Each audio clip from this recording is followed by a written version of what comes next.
ప్రజాభవన్లో రాజీవ్ గాంధీ అభయహస్తం కార్యక్రమంలో పాల్గొన్న సీఎం రేవంత్ రెడ్డి 20 మంది సివిల్స్ అభ్యర్థులకు ₹1,00,000 చొప్పున ఆర్థిక సాయం అందజేత. ఏడాదిలో 55,143 ఉద్యోగాలు ఇచ్చి రికార్డు సృష్టించామన్న ముఖ్యమంత్రి. బీబీనగర్ రెసిడెన్షియల్ పాఠశాలను ఆకస్మికంగా తనిఖీ చేసిన డిప్యూటీ సీఎం.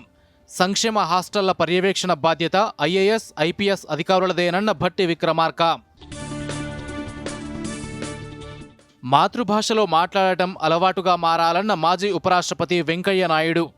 తెలుగు భాషను భావితరాలకు అందించాల్సిన బాధ్యత అందరిపైనా ఉందని వెల్లడి.